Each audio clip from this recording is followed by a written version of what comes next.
बुद्ध कहते हैं, किसी शांत स्थान पर रहकर जहाँ शांति हो, तब अपनी आंखें बंद करो और मन के भीतर चल रहे शोर से हटकर भीतर के सुर को सुनने की कोशिश करो।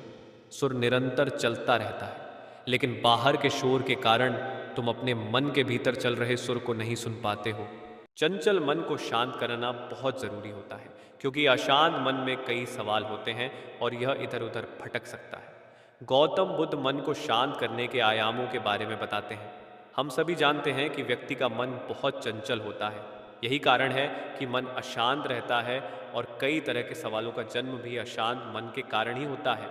यदि आप जीवन में शांति चाहते हैं तो इसके लिए ज़रूरी है मन को शांत करना। लेकिन मन को शांत कैसे किया जाए? एक बार एक लड़का गौतम बुद्ध के पास जाकर कहता है, मेरे जीवन में बहुत अशांति है, कृपा करके आप मेरा मार्गदर्शन कीजिए जिससे कि मैं इस अशांति से छुटकारा पा सकूं। गौतम बुद्ध लड़के से जीवन की अशांति का कारण पूछते हैं। लड़का उत्तर देता है, अत्यधिक विचारों के कारण मेरे भीतर बहुत सारे विचार आते हैं जिससे मेरा मन अशांत रहता है। बुद्ध मुस्कुराते हुए कहते हैं, ऊपर आकाश की ओर देखो और बताओ कि तुम्हें सूर्य दिख रहा है। लड़का ऊपर देखता है और कहता है, धूप दिख रहा है। बुद्ध उससे पूछते हैं कि अगर तुम लगातार धूप में खड़े रहोगे तब क्या होगा? वह कहता है, मुझे अत्यधिक गर्मी लगेगी और शरीर में बेचैनी होगी। बुद्ध लड़के से कहते हैं कि अगर धूप में खड़े रहने से तुम्हें गर्मी लगती है तो इसमें दोष किसका है, सूर्य के ताप का या तुम्हारा? लड़का कुछ सोचने के बाद कहता है, इसका जवाब आप भी बताइए।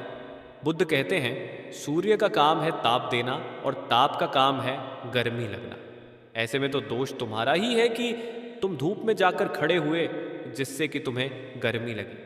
तुम्हें अगर शीतलता चाहिए तो तुम्हें छांव में रहना होगा।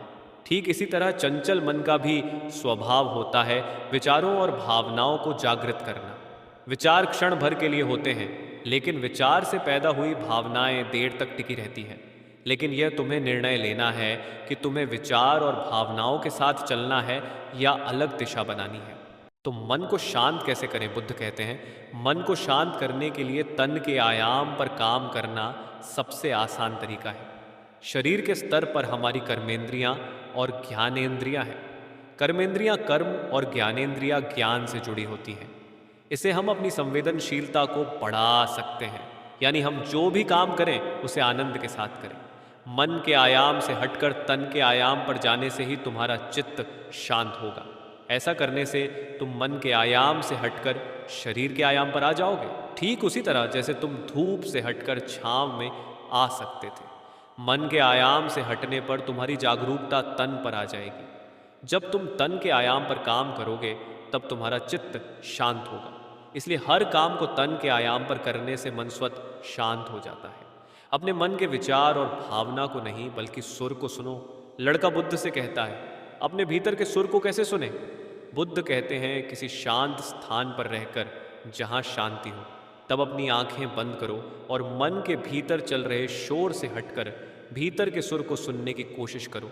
सुर निरंतर चलता रहता है, लेकिन बाहर के शोर के कारण तुम अपने मन के भीतर चल रहे सुर को नहीं सुन पाते हो। जब तुम अपने दोनों कानों को अपने हाथों से बंद कर दोगे तभी मन के सुर को सुन पाओगे। इस तरह तुम मन की अशांति से दूर हो जाओगे और तुम्हारा मन शांत हो जाएगा।